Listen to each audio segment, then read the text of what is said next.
When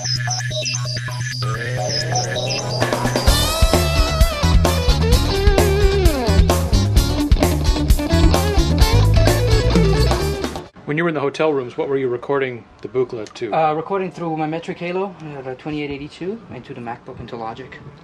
That's, you know, and... 24-bit? Yeah, 24-bit at 44. Mm-hmm. That's...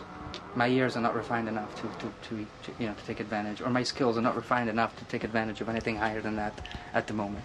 I'm sure I'll hit that, hopefully. But so far, I'm good that way. I mean, I personally heard a lot more difference stemming out tracks to an Analog Summer than actually hearing a session at higher bit rate. But that's probably because I wasn't brought up with analog. So, I mean, when you hear something like that, it's like, well, it actually sounds better. Do you have set patches on the Buchla that you always go back to? There's one that I use, that Paris 1 patch that I always go back to for the simple reason that it comes out of a weird mode that actually, to be honest, I read about it on the Buchla not message board, but the Yahoo group, mm-hmm. and it's basically the sequencer itself has several modes.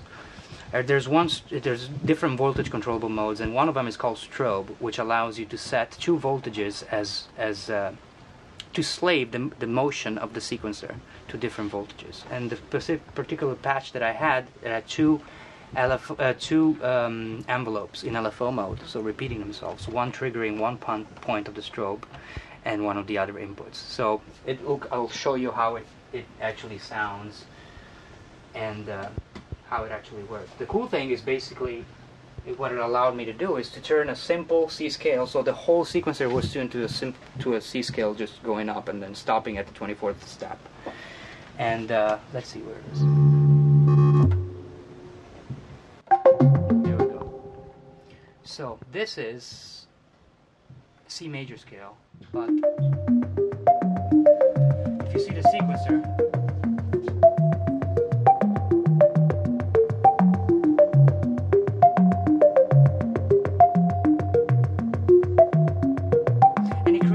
pattern which has a certain rhythm, but we haven't been able to figure out. I actually gave it to Josh Freeze while on tour. Like, hey man, could you? And I remember Josh walking around with the iPod trying to figure it out, but I don't think we've been able to figure it out. It's just really musical, and all it is a C major scale. And then what I did, I just added parts. So there's another oscillator playing a higher, which is this one.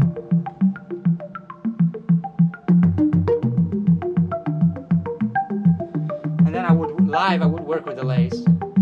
What I started doing, and that's how I played the show in Boston, is use two line 6 delays, like these guys here. Two of these, one for the front speakers, for the AB speaker set, and one for the CD.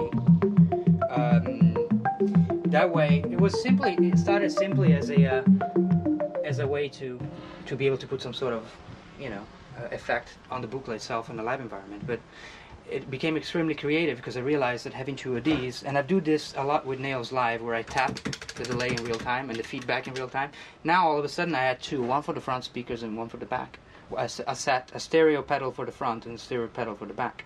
So all of a sudden I could have 16 note, or quarter note tapping here, and I could do triplets on the other one. So all of a sudden you have weird, especially in a quad system, and it was like, yes, rock and roll in a way.